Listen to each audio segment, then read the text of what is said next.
गलती इंसानों से ही सजा देती है। हमारा मकसद सिर्फ और सिर्फ दोस्तों के साथ मिल बैठना था और जनाब महफूज खान शुजात साहब से हमारी टेलीफोनिक कन्वर्सेशन अक्सर व बेशतर हुआ करती थी, लेकिन इनसे बनफ्स नफीस कभी मुलाकात का शर्फ हमें मैसर नहीं आया था।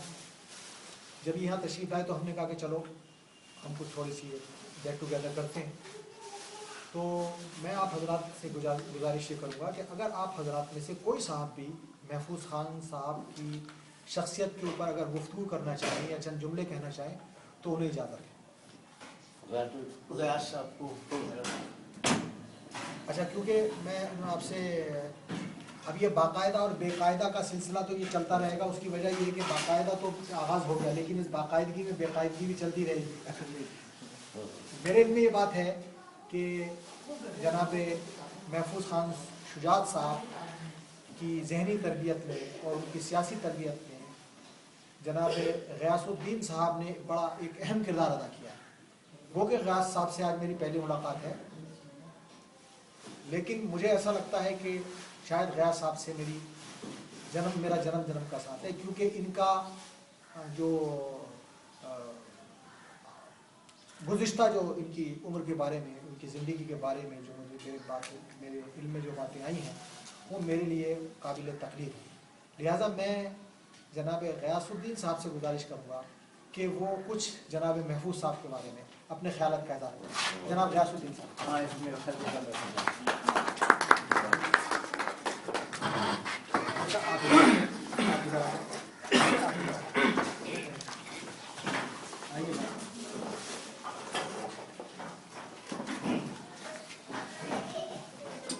साथियों और दोस्तों, मेरे लिए खुद ये एजाज़ है कि आज महफूज को अपनी जद्दोजहद के सिलसिले में एक तकरीब पजीराई का कराची जैसे शहर में इंतज़ाम हुआ है। तो महफूज का मेरा ताल्लुक जद्दोजहद से ही है। 1970 में याहिया के ज़माने में एक अजीब व गरीब ज़माना था। याहिया डिक्टेटरशिप एक तरफ तो बंगालियों के ऊपर जुर्म कर रही थी, उनको उनके सूबाई हुकूक से महरूम कर रही थी और उन्हें धक्का देकर मुल्क से अलग करने की साजिश कर रही थी। दूसरी तरफ यही डिक्टेटरशिप सरमायादारों को यकीन दिला रही थी कि हम तुमको मजदूरों से नजात दिलाएंगे, ट्रेड यूनियन से नजात दिलाएंगे और इनकलाबी नारे से भी नजात दिलाएंगे। तुम सिर्फ हम लोगों को नौकरियां दो और हमारी ताबेदारी करो और हमको भत्ते दो। ये माहौल था। और सबसे ज़्यादा कौम परस्तों पे, कौम परस्त चाहे वो पख्तून हो, बलोची हो, पंजाबी हो, जमहूरियत और कौम परस्ती का मांग करने वाला वो जो है हुकूमत का दुश्मन है। जिनको कलमा पढ़ना नहीं आता था वो नजरिया पाकिस्तान के खालिक बन गए और उन्होंने कहा कि एक हमारा पैदा किया हुआ इस्लामी निज़ाम के नाम से निज़ाम वो चलेगा, ना ट्रेड यूनियन चलेगी, ना इनकलाब चलेगा, ना जमहूरियत चलेगी, ना इंसानी हुकूक चलेंगे, ना यकसा तालीमी निज़ाम चलेगा। ये सब काफिरों के नारे हैं और मुसलमान हम हैं, हमारी बात चलेगी। तो ये कौम परस्तों और जमहूरियत नवाजों के साथ साथ जो सबसे ज़्यादा मार पड़ रही थी मजदूरों के ऊपर पड़ रही थी। एक तरफ बैनुल अक़वामी तनक़ीद से घबरा कर उन्होंने IRO का कानून दे दिया और कहा कि और एतराफ़ किया उस दस्तावेज में कि मजदूरों के ऊपर बड़ी जुल्म ज़्यादती हुई है, आइंदा उनके साथ इस किस्म का जुल्म नहीं होगा और उनको हुकूक दिए जा रहे हैं, वो यूनियन बना सकते हैं और CBA की शर्त पूरी करने के बाद वो मुतालबात भी उठा सकते हैं। और दूसरी तरफ सबसे ज़्यादा मार मजदूरों पे पड़ी। तो ये उस ज़माने में नौजवान थे। महफूज खान शुजात साहब 16-17 साल की उम्र में थे और असिस्टेंट जाबर थे, यानी इतने कारीगर भी थे, इतने अच्छे काम करने वाले थे कि इंतजामिया इनके काम से मुतमईन होके इनको ऑफिसर, असिस्टेंट ऑफिसर बनाया हुआ था। तो बात इनके ये समझ में आई कि ऑफिसरी तो अपनी बात है, ये हमारी सलाहियत है, हमारे ऊपर एहसान नहीं कर रहा है हमारी, लेकिन मजदूरों को हुकूक मिलने चाहिए। तो हमारी तंजीम ने ये फैसला किया कि पंजाब में भी मजदूरों को मुनज़्ज़म करने में मदद की जाए। तो हमारे साथी अशरफ हुसैन रजवी साहब कराची से भेजे गए मुल्तान, वहाँ पे इन लोगों से मुलाकात हुई।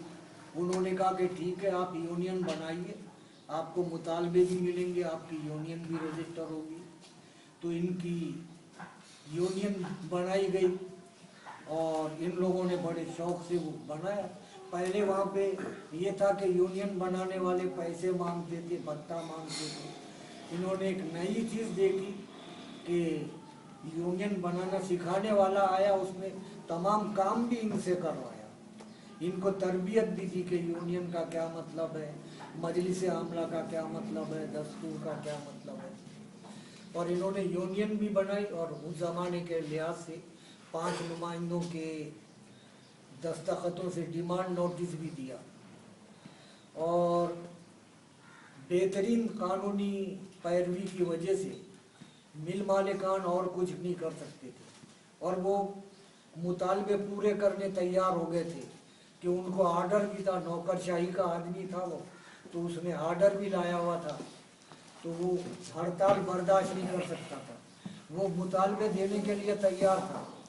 लेकिन फौजी अफसरों ने कहा कि ये हमारी तौहीन है, आप मुतालबे देंगे, हम इनको ठीक ठाक कर देंगे। और फौजियों ने मुदाखलत करके पहले तो उन्होंने गैर कानूनी तालाबंदी कराई और उस तालाबंदी के जवाब में जब कानूनी हड़ताल हुई तो उन्होंने महफूज खान समेत उनके वकीलों को भी, अशफाक अहमद खान साहब, महमूद बाबर साहब और अशरफ हुसैन रजवी साहब को भी गिरफ्तार किया। महफूज खान खजांची थे उसी यूनियन के, तो वो पूरे अहदेदारों को भी गिरफ्तार किया और इनको 3 साल की सज़ा हुई, कोड़ों की सज़ा हुई। तो सबसे ज़्यादा हिम्मत अफजा बात यह है कि इतना काम किया था इन लोगों ने कि मज़दूर औरतें भी अपने बेटों और भतीजों और शौहरों और भाइयों के साथ यूनियन को समझने लग गई थी।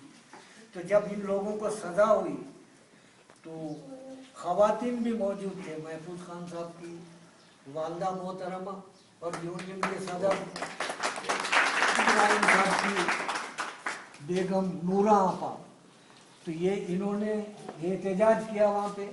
नूरा आपा ने तकरीर की कि ये हमारे बच्चों के साथ जुल्म हुआ है, बजाय मिल मालिक को कोड़े मारने के इनको जो है ना 10-10 कोड़े की सज़ा हो गई है। और उन्होंने कहा कि हम जुलूस लेके जो है ना BCG चौक पे मुजाहरा करेंगे। तो इत्तेफाक है कि उस टाइम पे मार्शल नूर खान जो है गवर्नर थे पंजाब के, वो वहाँ से गुजर रहे थे। वो ख़वातीन को देख के और उनके हाथ को देख के रुक गए, ऑनर आदमी थे। उन्होंने कहा माइयों बहनों बात क्या है? तो उन्होंने कहा कि बात क्या है, तुम तो बड़े जालिम लोग हो, नारा लगाते हो इस्लामी निज़ाम का और हमारे बच्चों को कोड़ों की सजा दी, मिल मालिक को बखल दिया, शर्म आनी चाहिए तुमको। उन्होंने तहम्मुल से सुना और बड़ा माफ़ी तलाफ़ी मांगी और कहा कि मेरी माओ बहनों, मेरे हाथ में एक ही इख्तियार है, मैं ये कोड़ों की सज़ा को मंसूख करता हूँ, दूसरा जो है मेरे हाथ में कोई चीज़ नहीं है। तो ये लोग कोड़ों की सज़ा से बच गए अपनी अम्मी की वजह से और नूरा आपा की वजह से। तो एक बहुत ही मजदूर तहरीक में ख़वातीन की मुदाखलत का और ख़वातीन की बेदारी का एक बेहतरीन मंजर अल्लाह वसाया के मजदूरों की माओ बहनों ने दिखाया। उसके बाद इन्होंने जेल में भी जो है जेल इंतजामिया से भी लड़ाई लड़ी, फौजी अफसरों से भी लड़ाई लड़ी। उसके बाद खुद भुट्टो साहब ने मुदाखलत की, वहाँ पे जलसा किया मुल्तान और अल्लाह वसाया की मजम्मत की।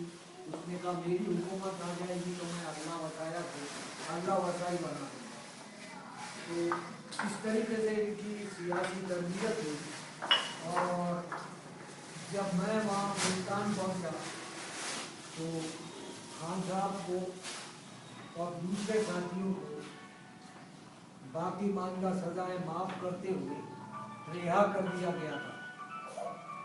तो इनसे मेरी मुलाकात हुई तो ये बिल्कुल बेचारे अनजाने थे। मैंने इनको बताया कि भाई तुम्हें क्या करना है, दरख्वास्त देना है। मैंने कहा सबसे पहली बात यह है कि तुम्हें जो है खबर देनी है कि महफूज खान शुजात और दूसरे रहनुमा जेल से रिलीज हो गए हैं और उनके हक में जलसयाम हुआ है यूनियन दफ्तर में, इसकी खबर देनी है। इन्होंने कहा खबर कैसी होती है? मैंने कहा जो कुछ हुआ है तुम इसको लिखो। इन्होंने लिखा। मैंने कहा बिल्कुल सही लिखा तुमने, लेकिन ज़रा सा रद्दो बदल होगा, तुम इसको इसी तरीके से लिख दो। इन्होंने उसको लिखा। मैंने कहा अब ये सही खबर बन गई, तुम इसको लिखो बनाओ और जाके अखबार में दे दो। लेटर पेड इनका मौजूद था। इन्होंने लिखा और बड़े खुश हुए।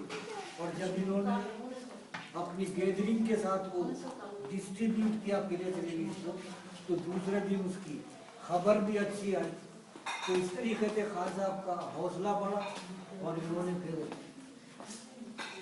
ट्रेड यूनियन का इल्म भी हासिल किया, इनकलाब का इल्म भी हासिल किया और अपना घरदार चलाने का भी इल्म हासिल किया। इन्होंने नौकरी भी की और अच्छी आमदनी के लिए टाल रख के परचून की दुकान खोल के आमदनी बढ़ाने का भी जिक्र वो अपना फिक्र की। और ट्रेड यूनियनें भी मुनज़्ज़म की। और फिर अल्लाह ताला ने इनकी मदद की। मजदूर किसान पार्टी से इनका ताल्लुक़ हो गया, जो पाकिस्तान की नंबर 1 इनकलाबी पार्टी है। और उसने जो इनकलाबी जद्दोजहद की है वो पाकिस्तान की इनकलाबात की तारीख के अंदर एक बहुत बड़ा जो है ना एक सिंबल है। मेजर इसाक वो रहनुमा है जो फौज की नौकरी कर रहे थे। उसके बाद जब पाकिस्तान बना तो जब जंग कश्मीर हुई तो फौज का जो इलाका है वो मेजर साहब का फतह किया हुआ है। उन्होंने कहा कि ये कश्मीर जो है हिंदुस्तान भी ले सकता, हम भी ले सकते हैं। तो इन ऑफिसरों की कोशिशों की वजह से कायदे आज़म जो है वो उन्होंने हुक्म दिया कि जिस तरीके से इंडिया कश्मीर में आगे बढ़ रहा है, पाकिस्तान की फौज भी जाए। तो यहाँ के जनरल RKC ने वहाँ पे फौजी मुदाखलत करने से इनकार कर दिया और कहा कि मेरा इस्तीफ़ा है लेकिन मैं कश्मीर में लड़ूंगा। तो ये मेजर साहब की वजह से फौज के अंदर एक हिस्सा बना। उसने अंग्रेज़ अफसरों की जो है वो बाकायदा मुज़ाहमत की और उसके बाद जो कुछ आज हमारे पास है वो वफादार ये मुहिब्बे वतन फौजियों की वजह से है। बजाय इसके कि उनकी खिदमत का एतराफ़ किया जाता, उनके ऊपर साजिश का केस बना और कम्युनिस्ट पार्टी को ऊपर बैन लगाई गई और मेजर इसाक को नौकरी से निकाला गया। तो इस पार्टी से खान साहब का ताल्लुक़ है और बहुत अच्छी खिदमत है इनकी। और मुझे फ़ख्र है कि मेरा इनके साथ जो है ना ताल्लुक़ रहा है। तो आज की मजलिस में मैं इतने ही कुछ बता सकता था। मैं खान साहब को भी मुबारकबाद देता हूँ और दुआ करता हूँ कि इनकी सेहत अच्छी रहे और ये अपना कलम की जद्दोजहद में, इल्म की जद्दोजहद में, इनकलाब की जद्दोजहद में अपना हिस्सा डालें। आपका बहुत बहुत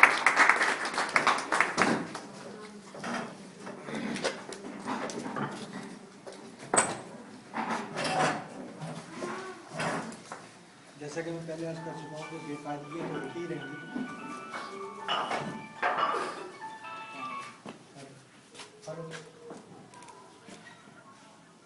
हाँ हाँ बिल्कुल अंदर, जी हाँ अंदर है, हाँ बिल्कुल अंदर है।